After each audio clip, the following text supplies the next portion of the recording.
नमस्कार, आप देख रहे हैं जनगणमन और मैं हूं आपके साथ शीतल राजपूत। ललित मोदी मामले में सवालों के घेरे में आई सुषमा स्वराज और वसुंधरा राजे को बीजेपी क्लीन चिट दे चुकी है। इसी बीच बीजेपी के मार्गदर्शक मंडल के सदस्य लालकृष्ण आडवाणी ने इशारों में एक बड़ी बात कह डाली। पार्टी के कभी थिंक टैंक रहे गोविंदाचार्य ने भी वही बातें कही जो लालकृष्ण आडवाणी ने कही। ऐसे में बड़ा सवाल यह है कि आखिर आडवाणी और गोविंदाचार्य के कहने का मतलब क्या है? क्या आडवाणी के बयान के बाद सुषमा और वसुंधरा को इस्तीफा दे देना चाहिए?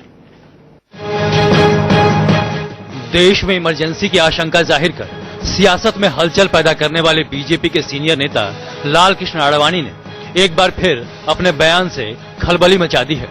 एक अखबार को दिए इंटरव्यू में आडवाणी ने कहा है, एक नेता के लिए जनता का भरोसा हासिल रखना सबसे बड़ी जिम्मेदारी है। नैतिकता जो मांग करती है वह राजधर्म है और सार्वजनिक जीवन में सत्यनिष्ठा कायम रखने की जरूरत है। आडवाणी जी इशारे नहीं देते, आडवाणी जी साफ साफ कह देते हैं,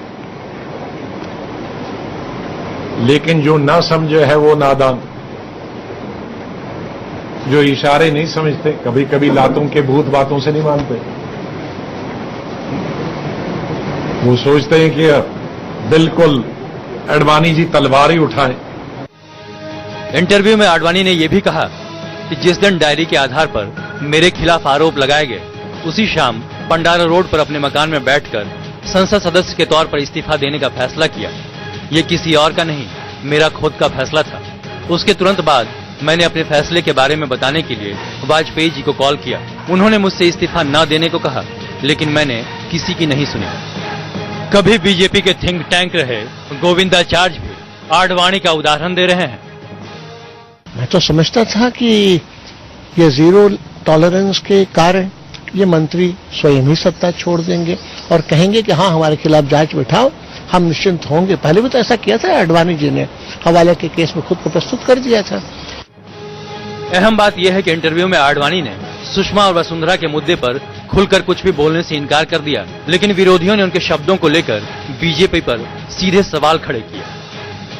आप क्या, क्यों ये राजनीतिक बेशर्मी हो रही है कि सब कुछ साबित हो रहा है, पर प्रधानमंत्री जी आप में ये साहस नहीं हो पा रहा है कि आप उनको पार्टी से या तो बर्खास्त करें या उनका इस्तीफा ले सकें? वो अलग बात है कि उनकी पार्टी में क्या स्थिति है और क्या नहीं है, लेकिन एक राजनेता होने के नाते सच बोलने की जरूरत कर रहे हैं और भारतीय जनता पार्टी को और आरएसएस को वह आईना दिखा। कहीं न कहीं उन्होंने वसुंधरा जी को भी संदेश दिया कि राजहट बहुत अच्छा नहीं होता, राजहट का संदेश बालहट की तरह नहीं होना चाहिए। आज जो स्थिति बनी है, अगर उस स्थिति में आडवाणी जी की बातों को बीजेपी ने नहीं माना तो बीजेपी को बहुत पछताना भी पड़ेगा। ललित मोदी विवाद में फंसी सुषमा स्वराज और वसुंधरा राजे को बीजेपी क्लीन चिट दे चुकी है, लेकिन आडवाणी के बयान के बाद क्या सुषमा वसुंधरा को इस्तीफा दे देना चाहिए?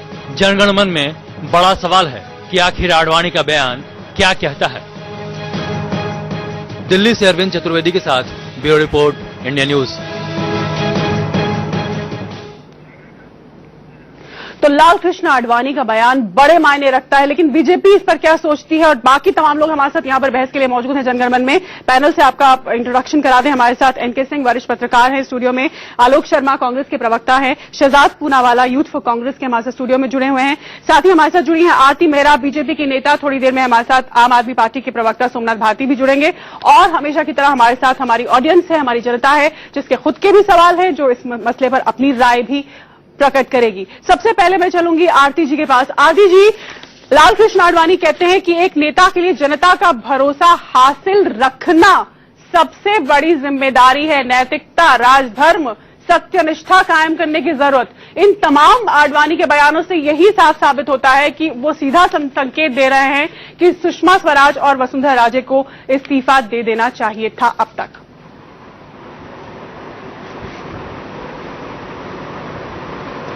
शीतल जी, सत्यनिष्ठा और ईमानदारी, नैतिकता, आप आज भी, मैं आपको दावे से कहती हूं कि आप अपना एक सर्वे करवा लें और सर्वे में देखें कि भारतीय जनता पार्टी पे कितने प्रतिशत लोगों का विश्वास है।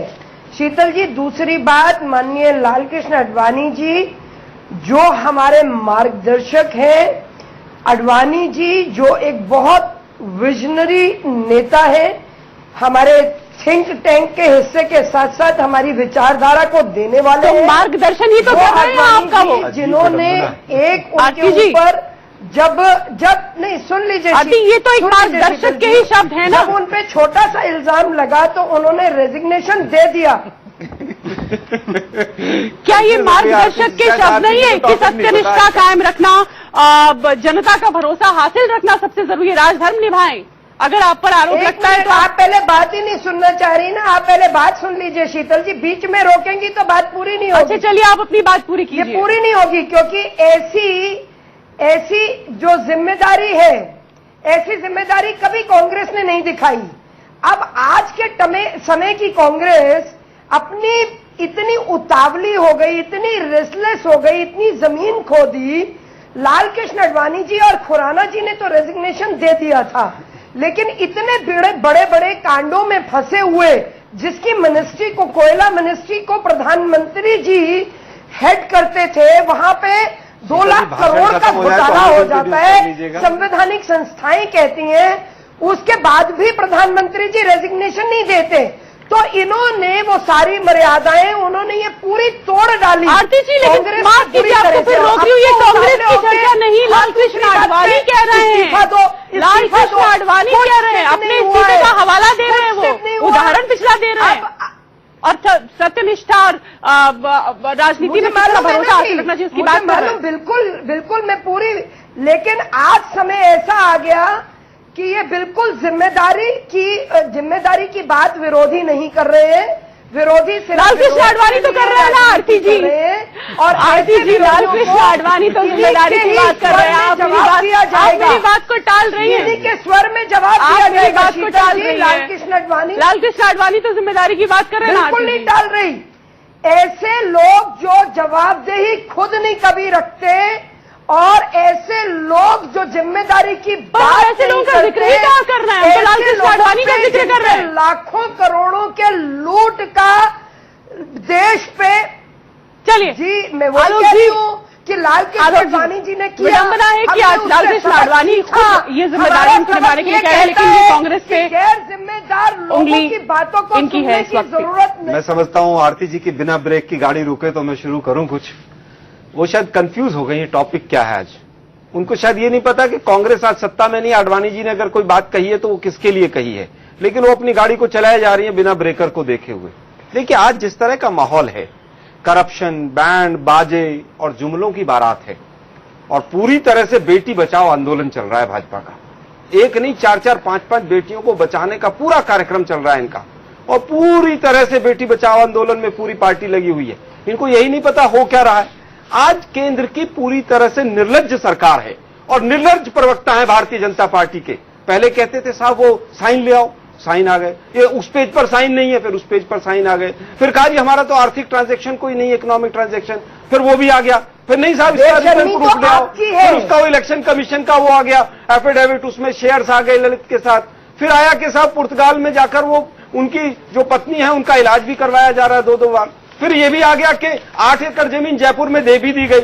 लेकिन निर्लज्ज सरकार और निर्लज्ज भाजपा और भाजपा के निर्लज्ज प्रवक्ता अभी भी उनको डिफेंड कर रहे हैं। क्या बचा हुआ है? आडवाणी जी कह रहे हैं, गोविंदाचार्य कह रहे हैं, तमाम उनके जो सांसद हैं वो कह रहे हैं, कीर्ति आजाद जी ने पहले दिन कह दिया, पूर्व गृह सचिव आर.के. सिंह ने कह दिया, उसके बावजूद पता नहीं क्या क्या याद आ रहा है इनको। आडवाणी जी स्वयं कह रहे हैं कि मैंने नैतिकता के आधार पर, परसेप्शन के आधार पर इस्तीफा दिया। लेकिन मुझे लगता है भाजपा डरी हुई है, कहीं राजस्थान की बीजेपी के 2 हिस्से ना हो जाएं, कहीं वो विधायकों को तोड़कर बीजेपी को आंखें दिखा रही हैं, ठेंगा दिखा रही हैं कि आप मुझे एक बार चेक करके तो देखिए। मैं बताती हूँ कि मेरे साथ विधायक हैं यहाँ पर। मैं समझता हूँ मोदी जी को मन की बात छोड़ देनी चाहिए। अब मोदी जी को अपने चुप्पासन से बाहर आना चाहिए। बीजेपी निद्रासन में है और मोदी साहब चुप्पासन में है। वो चुप बैठे हुए हैं, उनके मुंह में शब्द नहीं है। जो व्यक्ति तमाम विदेशी भूमि पर भी जाकर विभिन्न मुद्राओं में जाकर भाषण देता था, आज वो व्यक्ति चुप बैठा हुआ है। चलिए, आपने योग को कई नए आसन दे दिए। मैं कहना चाहता हूँ, कहना चाहता हूँ, अंतिम बात जी, आप देखिए कि 2 तारीख में बताता हूँ, 30 मई को और 19 मई को अरुण जेटली जी का क्या बयान आता है कि करप्शन डिक्शनरी से शब्द हट गया है। उसके बाद इतना बड़ा संदूक खुला कि वो डिक्शनरी सारी उसमें चली गई। उसके पहले 30 तारीख को, 30 मार्च को मोदी साहब क्या कहते हैं कि एक केस बता दीजिए मेरे खिलाफ। अरे ये तो महाराष्ट्र से लेकर जहां जहां सरकारें थी हर जगह निकल गया। अभी तो 400 केस आरटीआई में पड़े हुए हैं। ठीक है, आपके पास भी आऊंगे, एनके सिंह जी के पास चलूंगी। पहले एनके सिंह साहब, लालकृष्ण आडवाणी ने जिस तरह अपना उदाहरण दिया, सेल्फ उनका एग्जाम्पल जो था कि मैंने इस्तीफा दे दिया था, और फिर तमाम बातें जो नैतिकता राजधर्म की उन्होंने, साफ है उनका संकेत, वो क्या कहना चाहते हैं? देखिए, जब आडवाणी जी ने इस्तीफा दिया था तो मैं उस प्रेस कॉन्फ्रेंस में था। 16 जनवरी 1996 की बात है, और ये बात आडवाणी जी को किसने बताई? सुषमा स्वराज ने आके बताई थी। आडवाणी जी ने अपनी इस किताब में लिखा है कि सुषमा स्वराज ने मुझे ये बात बताई कि आपके खिलाफ अभी मुझे पता लगा है, हमारे हस्बैंड स्वराज कौशल, चूंकि वो लॉयर हैं, उन्होंने बताया कि सीबीआई आपके खिलाफ चार्जेस फ्रेम करी, और कुछ पॉलिटिशियंस और है जो कि गवर्नमेंट में मिनिस्टर भी थे, शरद यादव वगैरह के खिलाफ। आडवाणी जी को सिर्फ 3 घंटे लगे इस डिसीजन को लेने में कि हम इस्तीफा दे देंगे। सुषमा स्वराज काफी नाराज किए कि आप क्या कर रहे हैं। उसके बाद उन्होंने प्राइम मिनिस्टर को फोन किया, अटल जी को। अटल जी का नहीं, ऐसा ना करिए। आडवाणी जी कहते हैं कि उस समय हमारे ऊपर एक और केस चल रहा था जो 1982 में लगा था, एक फर्जी केस था, जो कि हम एक वोटर की तरह, हम ग्वालियर में अपने को इनरोल थे, तो उसमें क्रिमिनल केस फाइल कर दिया गया। तो हम समझ गए कि अगर वो केस 18 साल 20 साल चल सकता है, तो इस केस में आज हम इस्तीफा दे रहे हैं तो मेरी पॉलिटिकल लाइफ खत्म है। लेकिन हमने कहा कि नहीं, पब्लिक प्रॉबिटी ज्यादा जरूरी है, और हमने सिर्फ 2 घंटे हमें लगे, और हमने उसके बाद प्रेस कॉन्फ्रेंस बुलाया, अनाउंस कर दिया, और 2 अनाउंसमेंट थे। एक तो हम पार्लियामेंट से इस्तीफा दे रहे हैं, और दूसरा था कि हम पब्लिक लाइफ में अब नहीं आएंगे जब तक यहां से क्लियर नहीं हो जाते हैं। ये उनका था। आडवाणी इसमें कहते हैं कि हमें मालूम था कि हमारा पॉलिटिकल लाइफ अब खत्म है, लेकिन वो नैतिकता हमने निभाई। आज वही नैतिकता की दुहाई वो दे रहे हैं कि जब उनसे सवाल किया गया तब उसने कहा, तो बहुत क्लियर है कि ये प्रेजेंट पॉलिटिकल कंटेक्स्ट के लिए ही कहा है, किसी और के लिए नहीं कहा है। अब ये है कि क्या वो मानदंड आप अपनाएंगे?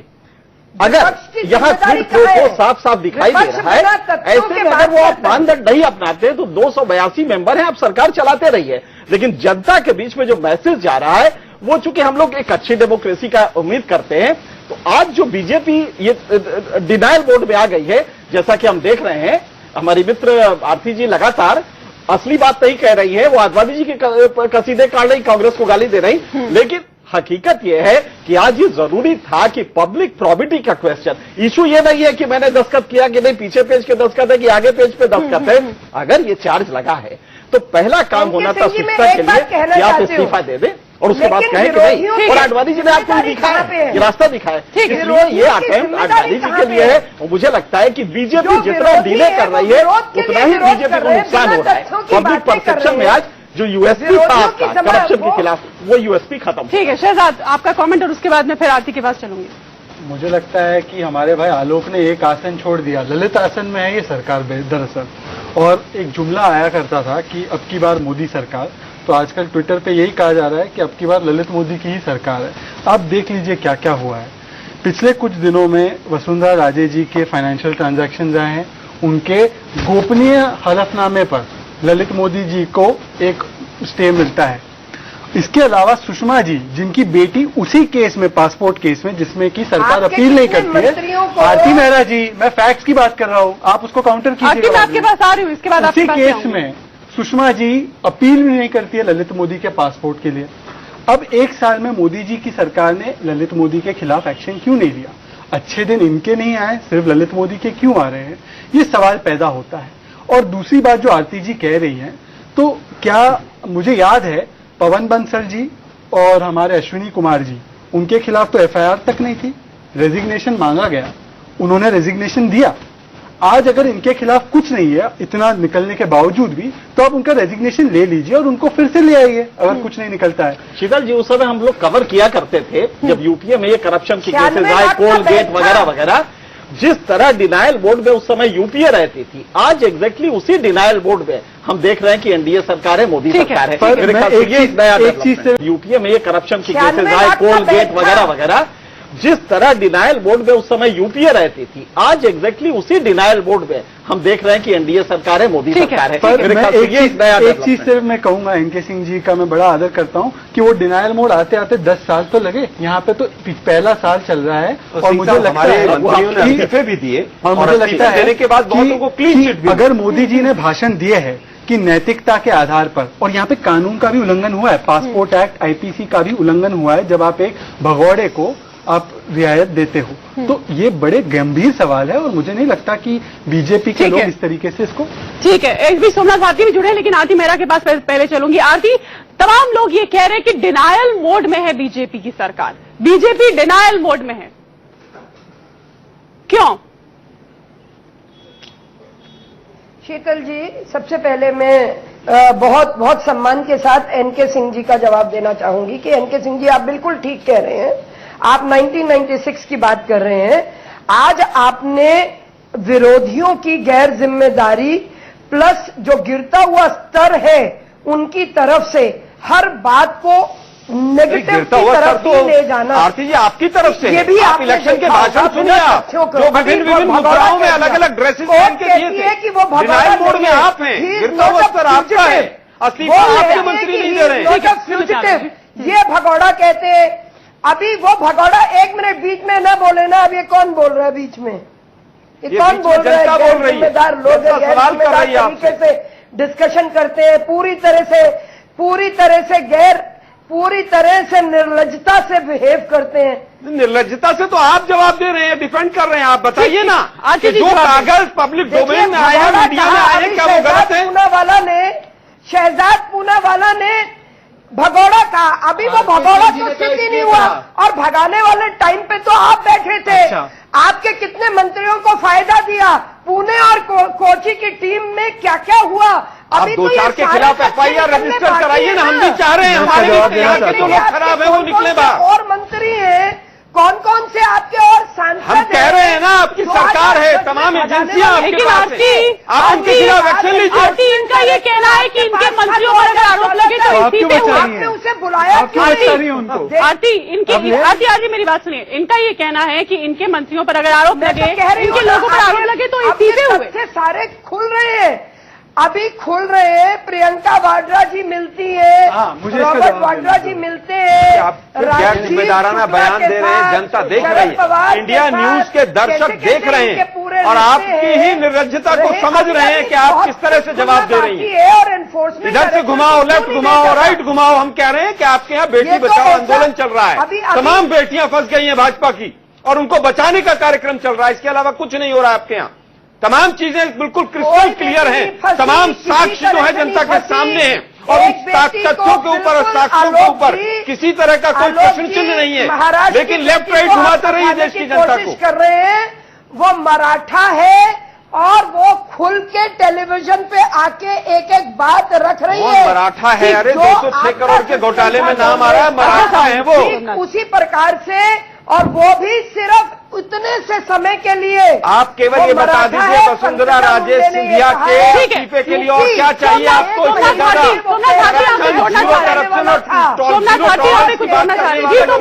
हम जानना चाहते हैं, करप्शन की परिभाषा ही बदल दी आप लोगों ने आकर। तो ऐसे में सोमनाथ भारती ऐसे में आप अपने फैक्ट्स को क्लियर कर लें। हमारे फैक्ट्स बिल्कुल क्लियर हैं, हम तथ्यों पर बात कर रहे हैं, भाजपा की तरह लेफ्ट राइट बात नहीं कर रहे हैं। लौटूंगी, सोमनाथ भारती को पहले सुनना जरूरी है। बिल्कुल क्लियर आएंगी, बात साफ।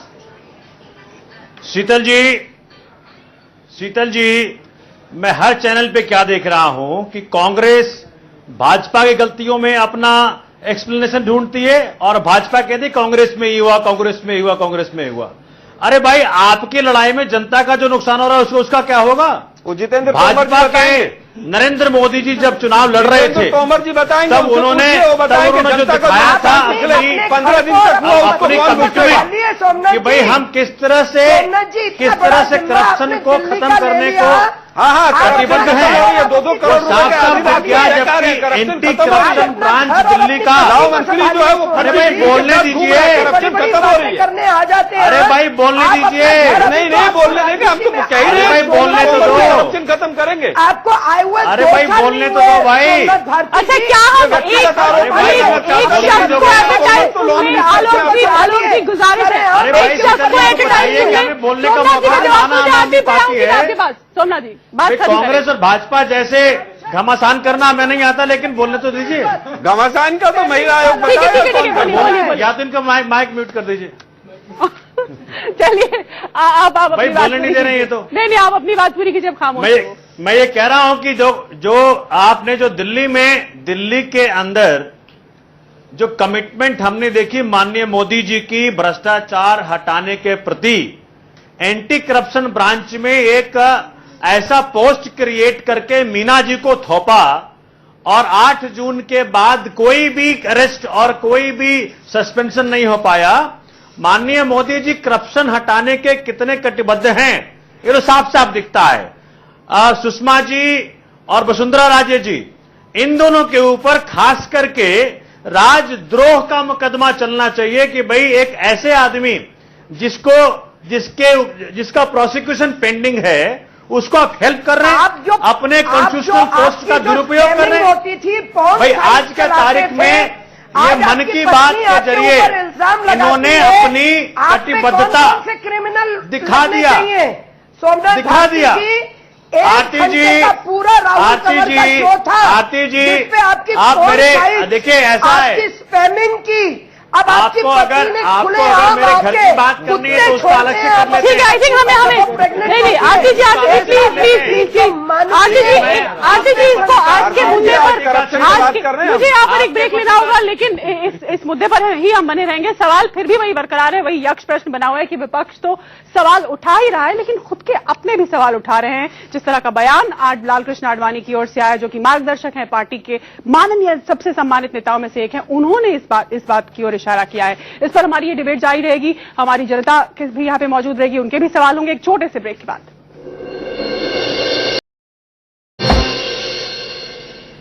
तो लालकृष्ण आडवाणी ने बीजेपी को राजधर्म की याद दिलाई और हमारे साथ इस वक्त जुड़ गए हैं बीजेपी के प्रवक्ता संबित पात्रा। संबित, लालकृष्ण आडवाणी पार्टी को राजधर्म सत्यनिष्ठा की याद दिला रहे हैं, संकेत साफ है।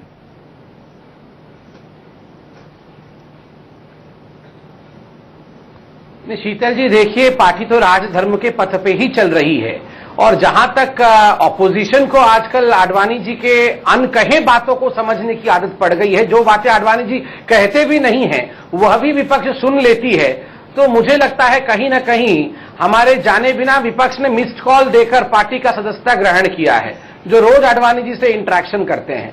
मगर ऑन अ सीरियस नोट, ये विपक्ष नहीं कह रहा है, ये तमाम मीडिया चैनल्स कह रहे हैं, जानते हैं, तो मुझे लगता है यथाशीघ्र आडवाणी जी जो विपक्ष के लोग हैं पार्टी के आडवाणी जी के पास जाएंगे और राम मंदिर का जो सोल्यूशन है वो भी जल्दी होने वाला है। राम मंदिर भी याद आने लगा भाजपा को, कमाल हो गया। संबित, लेकिन जैसा कि आलोक कह रहे हैं कि ये बात लालकृष्ण आडवाणी कह रहे हैं और एक इंटरव्यू में बाकायदा कह रहे हैं, ये कांग्रेस पार्टी नहीं कह रही है आज जिस पर हम चर्चा कर रहे हैं, ये बाकायदा ऑन रिकॉर्ड है उनकी ये बात। आडवाणी जी से पूछा गया है अगर इंटरव्यू में कि आपने रेजिग्नेशन दिया था कि नहीं, चर्चा कर रहे हैं, ये बाकायदा ऑन रिकॉर्ड है उनकी ये बात। आडवाणी जी से पूछा गया है अगर इंटरव्यू में कि आपने रेजिग्नेशन दिया था कि नहीं, उन्होंने बाकायदा जो फैक्ट था वो फैक्ट स्टेट किया, उन्होंने उससे आगे थोड़ी कुछ कहा है। जहां कोई करप्शन नहीं है वहां रेजिग्नेशन देने की बात सही है क्या उन्होंने? तो जो चीज लिखा नहीं है, रीडिंग बिटवीन द लाइन्स, ये ठीक नहीं है, ये क्यों करने की कोशिश की जा रही है? उन्होंने सुषमा और वसुंधरा राजे पर पूछे गए सवाल के जवाब में कहा था, संबित जी, सुषमा स्वराज और वसुंधरा राजे के बारे में पूछे गए सवाल के जवाब में कहा था कि एक नेता के लिए जनता का भरोसा हासिल रखना सबसे बड़ी जिम्मेदारी है, और उसी कॉन्टेक्स्ट में उन्होंने अपना उदाहरण दिया था। तो यहां तो सब क्लियर है, कहीं पर कोई कंफ्यूजन नहीं है।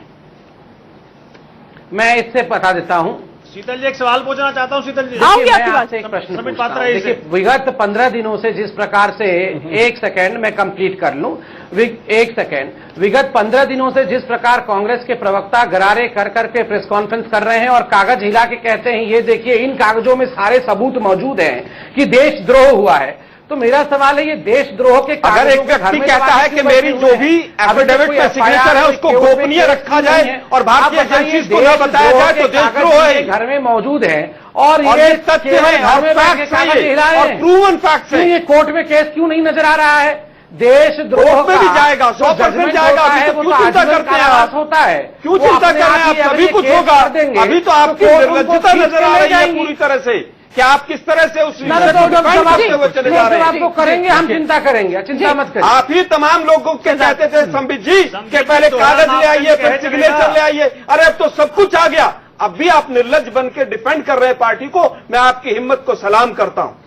नहीं, मुझे लगता है कि इसमें कोई हिम्मत का काम नहीं है। ये बड़ा मुझे लगता है कि मैं आपके सलाम को एक्सेप्ट करता हूं, मगर मुझे बड़ा कष्ट हो रहा है। अच्छी बात है, आप सारे कागज होने के बावजूद नॉन डिपेंडेबल को आप डिफेंड कर रहे हैं। मेरा सलाम अगर इस्तेमाल नहीं कर रहे हैं तो मैं आपको धन्यवाद देता हूं। देखिए, इसमें बीजेपी अपना जो पार्ट है उसने सीखा नहीं है। 2013 में येदियुरप्पा जी को ऐसे ही डिफेंड करते थे, जेल गए, उसके बाद इस्तीफा लिया और उसके बाद वहां पे क्या हुआ उनको पता है। आज मोदी जी क्यों नहीं हटा रहे छोटे मोदी को, या छोटे मोदी को 1 साल से क्यों लाने की कवायद पूरी नहीं कर रहे? ये इसलिए नहीं कर रहे और वसुंधरा जी का इसलिए इस्तीफा नहीं मांग सकते, सुषमा जी का इसलिए इस्तीफा नहीं मांग सकते क्योंकि जो भी हुआ है वो बड़े मोदी की परमिशन के साथ हुआ है। और ये मैं आपको कह रहा हूं ऑन रिकॉर्ड, क्योंकि आप देखिए गुजरात में वो जब गुजरात प्रेसिडेंट थे क्रिकेट एसोसिएशन के, तब कुछ फाइनेंशियल डीलिंग्स हुई है जिसके तथ्य ललित मोदी के पास है। यदि किसी का भी इस्तीफा होता है या ललित मोदी को इस 1 साल के अंदर वो लाने की कोशिश कर सकते थे और करते हैं, तो ललित मोदी नरेंद्र मोदी जी के, बड़े मोदी जी के अच्छे दिन नहीं बुरे दिन लेकर आएगा और इसीलिए बड़े मोदी ललित मोदी को बचा रहे हैं। ये तथ्य है। और जहां तक एक बात मैं संबित भाई से कहना चाह रहा हूं कि एक ललित मोदी आरोपी है। उनके एक ट्वीट पर संबित जी सारे चैनलों पर गए और प्रियंका जी का नाम उन्होंने घसीटा, रॉबर्ट जी का नाम घसीटा। प्रियंका जी ने कहा कि उनकी मुलाकात नहीं हुई। संबित जी, मैं आपको बड़े आदर से कहना चाहता हूं कि 2013 में ललित मोदी जी ने आपके प्रिय नेता अरुण जेटली जी के बारे में 2-3 चीजें ट्वीट की है। मैं नेशनल टेलीविजन पर नहीं बोल सकता। अगर आप प्रियंका जी के ट्वीट को इतना सीरियसली लेते हैं तो क्या अरुण जेटली जी के भी ट्वीट को उतना ही सीरियसली लेंगे और वो एलिगेशंस को मानेंगे? वो एक आरोपी है। उन आरोपी के बातों को आप सत्य के रूप में लेकर पूरे नेशनल टेलीविजन पर जाकर झूठ बोलना, ये बात आपको शोभा नहीं देता। ठीक है। संबित, मेरा सीधा सवाल यहाँ पर ये है कि ये कांग्रेस तो लगातार डे 1 से जब से ये मसला आया है वो विरोध जता रही है, इस्तीफे की मांग कर रही है, तमाम तरह का सारे विरोधी दल ऐसा कह रहे हैं। लेकिन मैं ये जानना चाहती हूँ, फिर वापस उसी सवाल पे लौट रही हूँ कि लाल कृष्ण आडवाणी भी वही बात कह रहे हैं और साफ स्पष्ट कह रहे हैं।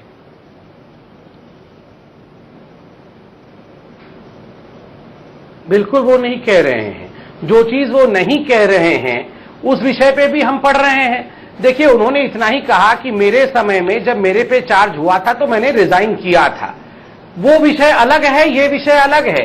इसमें मैंने आपको कहा ना, अगर आपके पास वो सब चार्जेस हैं, आपके पास वो सारी कागज हैं जो ये सिद्ध करता है कि देशद्रोह हुआ है, तो डिबेट क्यों कर रहे हैं, डिस्कशन क्यों कर रहे हैं? कार्यवाही कीजिए ना। संबित जी, क्या कागज चाहिए? विपक्ष अभी तक तो आप हमसे मांग रहे थे, आज हम आपसे पूछते हैं। करप्शन हुआ है और देशद्रोह हुआ है, उसके लिए भाजपा को क्या कागज चाहिए? क्यों बैठे हुए हैं? सारे एफिडेविट है, तमाम इंटरेक्शंस हैं, अभी तक जमा होगा क्या?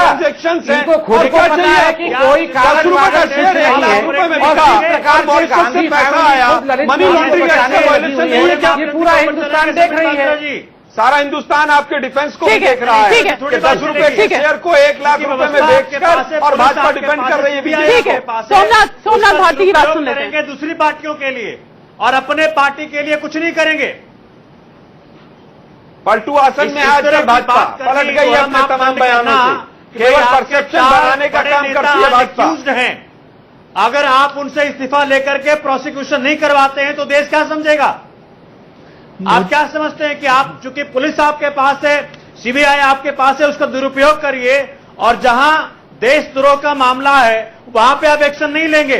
ललित मोदी को हेल्प करने के लिए आप लोगों ने क्या क्या नहीं किया?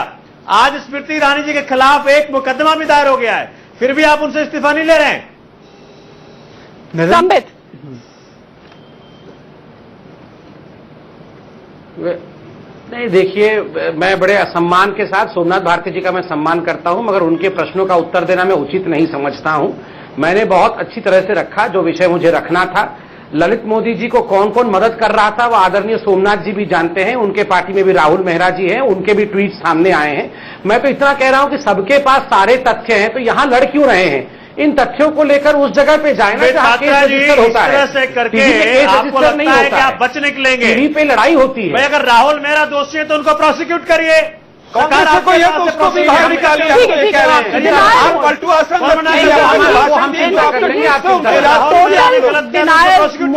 वो ये सुनना ही नहीं चाहते, समझना ही नहीं चाहते जो लालकृष्ण आडवाणी ने कहा है। देखिए, आमतौर पे सबिद बहुत ही शार्प और अच्छे प्रवक्ता हैं। आज लगातार पिछले इतने दिनों से मतलब लगातार डिफेंड करते करते नहीं कहीं ना कहीं वो आ जाता है। आज मुझे लगता है कि हाँ कहीं फटीक है, लेकिन खैर उसी शिद्दत से वो कर रहे हैं। फटीक हो जाती है। मैं आपको एक देता हूं, आडवाणी जी ने अपनी किताब में my country my life page number 468 पे यही सिचुएशन आई थी और सिर्फ सुषमा ने जाके उनको सुबह 10 बजे कहा कि मुझे सुनने में आया है, हमारे हस्बैंड ने बताया है कि आपके ऊपर कोई फर्जी केस लगाया जा रहा है हवाला का, ट्रांजैक्शन का।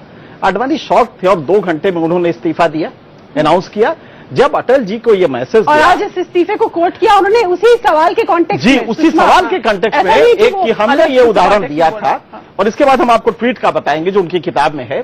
तो उन्होंने एक सेंटेंस पढ़ा, जब वाजपेयी जी ने कहा कि नहीं नहीं ऐसा ना कीजिए, सुषमा ने कहा, वाजपेयी ने कहा, पूरे पार्टी के लोगों ने कहा, इवन हम लोग शॉक थे, हम लोग उस समय कवर कर रहे थे। तो उन्होंने एक सेंटेंस कहा है, वो सेंटेंस आप सुन लीजिए। लोगों ने कहा कि नहीं आपको इस्तीफा नहीं देना चाहिए, तो कहा no, this alone is the appropriate response for people to realize that I have nothing to hide and am ready to face trial। जबकि कुछ नहीं था, अभी सीबीआई ने कुछ भी फ्रेम नहीं किया, उनको सिर्फ पता लगा आडवाणी ने इस्तीफा दे दिया। तो वो प्रॉबिटी आज पब्लिक लाइफ में जरूरी है। आज मायूसी होती है जब देखा जाता है कि हम डिनायल मोड में आ जाते हैं and we try to present it out.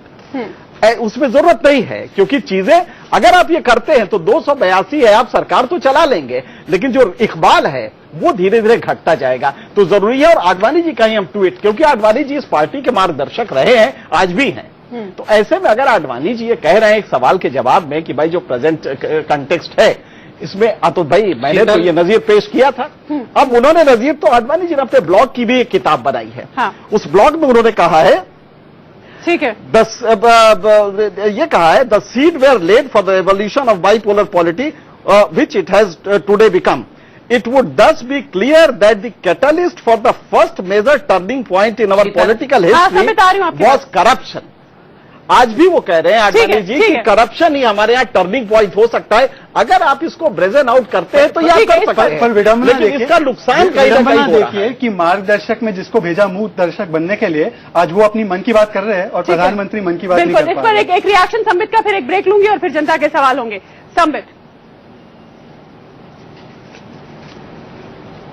देखिए, एनके सिंह जी का मैं बहुत सम्मान करता हूं और उन्होंने जो प्रश्न पूछा वो वाजिब भी है और एक एकेडमिक पॉइंट ऑफ व्यू से डिस्कस भी होना चाहिए। पहले तो मैं बता दूं, मैं फैटिग्ड बिल्कुल नहीं हूं, मगर इतना नेगेटिविज्म अगर क्रिएट किया जाता है तो कई बार पॉजिटिविटी को लगता है कि हर नेगेटिविटी का उत्तर नहीं देना चाहिए। योगा करना शुरू कर दीजिए, आप सही कह रहे हैं, मगर वो जमाना राजनीति का।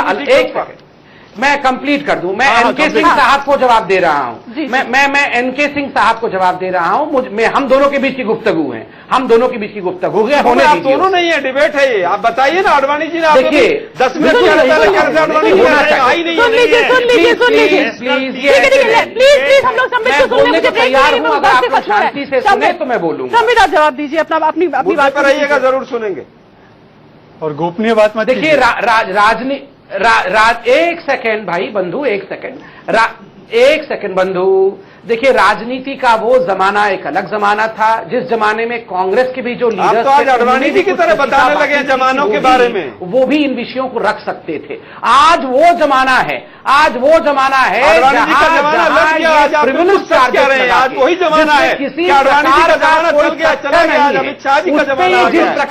जिस प्रकार से तांडव आज नैतिकता की कोई बात नहीं करेंगे हम, राजनीति चल नहीं पाएगी के लिए हमने नैतिकता की बातें की थी। को बरकरार डिफरेंस हम केवल आर्टिकल 370 और राम मंदिर हम केवल सत्ता हथियाने के लिए लेते हैं। जीरो टॉलरेंस का जुमला हम चलिए मुझे यहाँ पे सबको रोकना होगा। एक छोटे से ब्रेक का वक्त हो रहा है। ब्रेक के बाद जनता के सवाल इसी मुद्दे पर हमारे सभी पैनलिस्ट से छोटे से ब्रेक के बाद।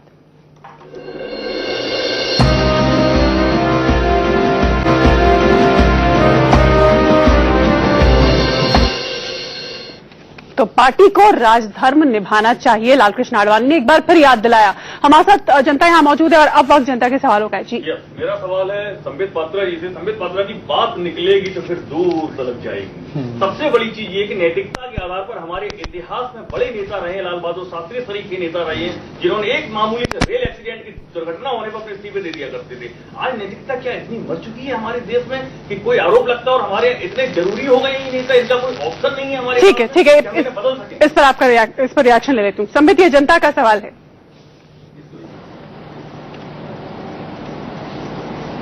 नहीं, बहुत वाजिब सवाल पूछा है। और देखिए, जब सत्ता में आप होते हैं तो उसमें किसी प्रकार का गुरूर नहीं होना चाहिए। मैं जो अपने भाई को कहना चाहता हूं, गुरूर से नहीं कहना चाहता हूं। आप देखिए, किसी प्रकार का इसमें कोई भी नैतिकता या करप्शन का केस नहीं है। जो स्कैम बनाया जा रहा है कि बहुत बड़ा स्कैम हो गया, बहुत बड़ा घोटाला हो गया, आप बताइए भाई, कोई घोटाला नहीं है। एक नंबर में है, का मामला अगर बता रही है तो मैंने अभी कहा अगर इनके पास कागज होता है तो ये केस कर सकते हैं। 1 लाख रुपए में बिक रहा है और आप कह रहे हैं कोई करप्शन नहीं है। नहीं कौन चिल्ला रहा है?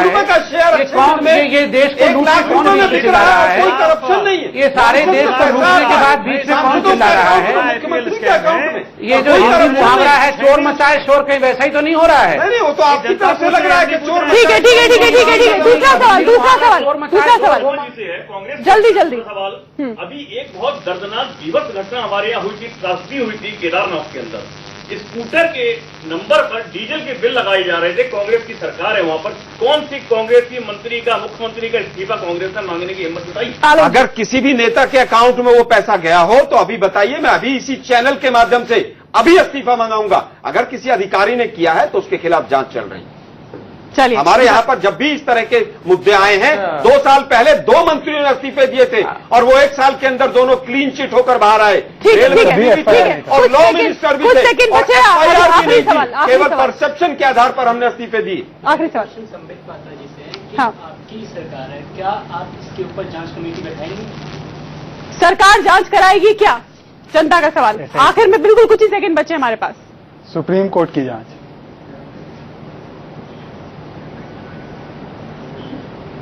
नहीं, देखिए, स्वाभाविक है, अगर किसी प्रकार का कोई केस रहता है, कोर्ट का कोई आदेश रहता है तो जरूर जांच होगा। और आपने मतलब कोर्ट का आदेश होगा तो जांच होगी, भाजपा नहीं कराएगी? जांच चल ही रही है, ईडी की कोर्ट का आदेश होगा तभी भाजपा जांच कराएगी, अदरवाइज नहीं कराएगी।